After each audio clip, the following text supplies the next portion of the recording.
হযরতুল আল্লাহ হাফেজ মাওলানা ইব্রাহিম বিন শরীফ আল্লাহ আমার ভাইটিকে কোরআনের এমন কিছু কথা তার জবান দিয়ে বের করার যাতে করে বান্দাদের হিদায়াতের রাস্তা হয়ে যায়। সকল করি আমিন। সন্ধ্যা থেকে এতক্ষণ পর্যন্ত যারা আলোচনা করে মঞ্চকে ধন্য করেছেন, আল্লাহ রাব্বুল আলামিনের কাছে সকলের জন্য দোয়া করি, আল্লাহ সকলকে কামিয়াব দান করুক। সকলে করি আল্লাহুম্মা আমিন। মঞ্চ উপবিষ্ট উলামায়ে কিরাম, ফুজালাই জাম, আমার সামনে উপবিষ্ট দিনদার মুসলিম প্রিয় ভাইরা, পর্দানিশীল আমার মা ও বোনেরা, সকলের প্রতি আবারও আমার উদাত্তপূর্ণ হৃদয় নিংড়ানো সালাম। আসসালামু আলাইকুম ওয়া রাহমাতুল্লাহ। আপনারা কি আমার উপর রাগ করে আছেন নাকি? আমার তো মনে হলো অবস্থাটাই, কারো ছবি কি দুটাটা আমি লিখে দিছি? কারোর সাথে হাঙ্গামা, কারোর সাথে কোনো অন্যায় যদি নাই হয়ে থাকে, তাহলে আমি আপনাদেরকে সালাম দিয়েছি, আমি আপনাদের একজন দিনী ভাই, ঠিক না বেটি? তো সালামের জবাব যেভাবে দিলেন, আমার উচিত ছিল এখানে একটু দাঁড়িয়ে বলা যায় আহলুল কবুল, ঠিক না বেটি? একটু সালামের জবাব জোরে দেওয়া যায় না? যাই তো। আসসালামু আলাইকুম ওয়া রাহমাতুল্লাহ। এবং বোঝা যাচ্ছে পারমিয়াতের মধ্যে মুজাহিদ কিছু এসেছে। আমরা অন্তত আওয়াজ দিব, যতগুলি মানুষ আছি একটু আওয়াজ দিব, যাতে করে দেখা যায় যে বাহিরের লোকগুলি তারা মনে করে যে না, মাহফিলে লোক আছে, আর এই লোক আছে, এতে করে শয়তান যেন এখান থেকে 83 কিলোমিটার থেকে দৌড় দেয়। কি পারবো না? একটু সকলে তাকবীর দিবেন। নারায়ে তাকবীর, নারায়ে তাকবীর। দিন ইসলাম, দিন ইসলাম, দিন ইসলাম কায়েম হবে না। চান কে কে চান? একটু হাত তুলে আল্লাহকে দেখায়। আল্লাহ আকবার, আল্লাহ কবুল করুন, বলি আমিন। অত্যন্ত প্রতিকূল অবস্থায় ছিলাম, যেখানে মাহফিল, যেখানে কোরআনের কথা, সেখানে বাধা, দেখলে বেটি? আজকের প্রতিকূলতা থেকে মুক্ত বিহঙ্গে ইসলামের দাওয়াত দিতে পারতেছে, এজন্য আমরা খুশি না বেজা? আমরা শুনতে পারতেছি, খুশি না বেজা? যে যতই চেষ্টা করুক না কেন, ইসলামকে মুখের ফু দিয়ে নিভিয়ে দেওয়া সম্ভব নয়। কারণ ইসলাম কার তরফ থেকে এসেছে বলেন তো? আল্লাহর তরফ থেকে। যখন আব্রাহার হস্তি বাহিনী মক্কার ঘর ভাঙতে আসলো, এই কাবার ঘরের রক্ষক ছিলেন হযরতে, কাবার ঘরের রক্ষক ছিলেন আব্দুল মুত্তালিব, বিশ্বনবীর দাদা, ঠিক না বেটি? এখন আসতেছেন মক্কা ভাঙার জন্য আব্রাহার হস্তি বাহিনী। চলে আসলো খবর আব্দুল মুত্তালিবের কাছে, এসে বললেন, আব্দুল মুত্তালিব তোমার কাবার ঘর ভাঙতে আসতেছে।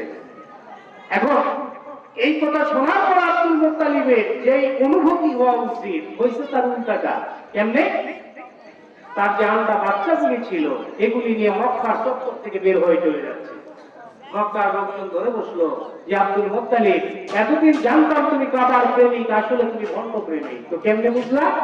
তো কাবা আক্রান্ত হচ্ছে, হস্তি বাহিনী আব্রাহার দল ভাঙার জন্য আসতেছে, আর তুমি কাবাকে রেখে তোমার মাল সামান এনে তুমি বাহিরে দৌড় দাও। আসলে এটা কাবার প্রতি তোমার প্রেম ভালোবাসা না, তোমার ভণ্ডামি ছাড়া আর কিছু না। আব্দুল মুত্তালিব ডাক দিয়ে বললেন, ও ভাইরা, তোমরা শুনে রাখো, তোমরা ঠিকই বুঝেছ, আমি কাবার একজন প্রেমিক, কাবাকে রক্ষণাবেক্ষণ করি, কিন্তু কাবার আমি মালিক না। এ কারণে কাবার মালিক কাবা আক্রান্ত হচ্ছে, কাবাকে যে কোনো পর্যায়ে রক্ষা করবে, আর এই কাবাকে রক্ষা করতে গিয়ে তার সেই কত বাজাবে বলে যেন আমার আশা বাচ্চা উপরে না পড়ে, জন্য কাবার চত্বর থেকে বের হয়ে চলে যায়। ঠিক না ঠিক? আল্লাহ তাআলা চাইলে সব করতে পারে। দেখা গেল 2014 সালে এত আন্দোলন, রাস্তা ব্লক হয়ে গেল চতুর্দিকে, আন্দোলনের পর আন্দোলন, হাজারো মানুষ শহীদ হয়ে গেল, বুকের তাজা রক্ত জমিয়ে ফেলে দিল, কিন্তু তাই হয়েছে? হয় নাই। এরপরে একের পর এক আন্দোলন চলতে আছে, কিন্তু আল্লাহ কয় নমরুদকে মারতে বেশি সময় লাগে নাই, একটা নেংরা মশাই যথেষ্ট। আল্লাহ বলতেছে আমি ছাত্র সমাজ দিয়ে তোমাকে গতি ছাড়া করবো। ঠিক না বেটি? ঠিক না বেটি? আল্লাহ তাআলা কবুল করুক।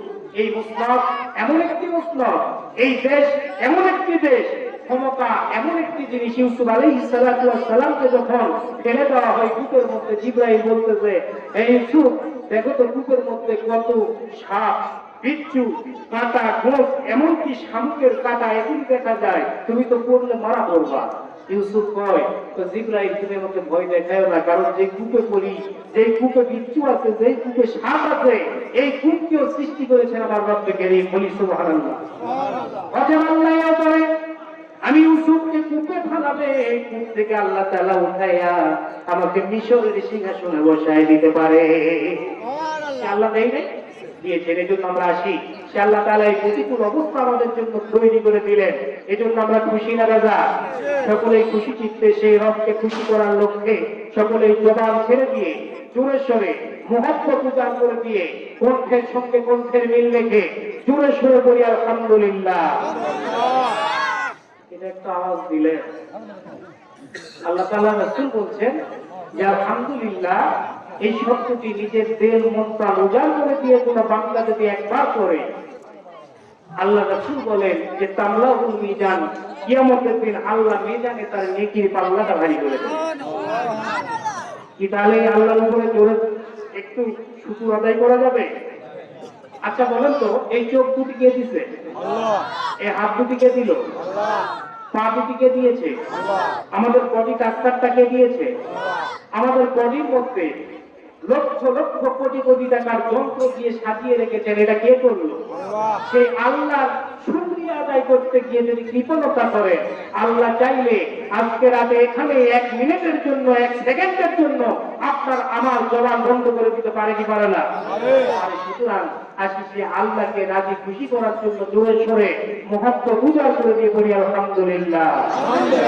রব্বানা লাকাল হামদ হামদান কাসীরান তাইয়্যিবান মুবারাকান ফীহি ইয়া রাব কামা ইয়ানবাগী লিজালালি ওয়াজহিক ওয়া আযীমি সুলতানিক। আমরা প্রশংসা করলাম না? প্রশংসা করলে কে খুশি হয়? আর প্রশংসা করলে বেজার কে হয়? মিস্টার ইংলিশ বেজার হইছে। কিছু কিছু লোক দেখি যে আসলে আমরা বিভিন্ন জায়গাতে আপনাদের দোয়াতে আল্লাহ ছোট মানুষটিকে বিভিন্ন জনপদে বিভিন্ন এলাকায় নিয়ে গিয়েছেন, আমরা আসলে বেমার কিছু ধরতে পেরেছি। কিছু কিছু লোকজন দেখতেছি এখানে ওই মহামারী যে আসতেছে, যে বাপের বেটা ছাড়তাম, এত সুন্দর কথা কয়, বক্তাদের একটু চেহারাটা দেখে আসে, ও বেটাকে আসতেছে, তারপর বারবার শয়তান টানাটানি করে, হয়ে যাস না। কিন্তু এরপরে এসে দেখতেছে একটু ভুল কি দিয়ে যদি ভিতরে বসে না জানি কি গুনাহ হবে, এই আমল নামায় গুনাহ হয়ে আবার উল্টা দিকে তুলে দেবে।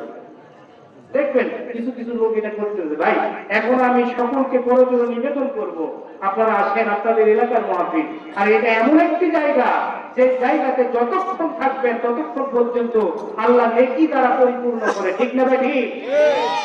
বিশ্বনবী সাল্লাল্লাহু আলাইহি সাল্লাম বলেন, যদি কোনো মানুষ প্রাতঃবেলা সকালবেলা ঘুম থেকে জাগ্রত হয়ে কোরআনুল কারীমের একটা দর্শ শোনার জন্য, একটা কোরআনুল কারীমের আয়াতের ব্যাখ্যা শোনার জন্য যদি কোনো মানুষ বাড়ি থেকে বের হয়, প্রতি ধাপে ধাপে 1000 রাকাত নামাজ পড়লে যে সওয়াব আল্লাহ তাআলা ওই কোরআনের দর্শ শোনার জন্য আসা বান্দাদের আমলনামায় অনুরূপ সওয়াব লিখে দেয়।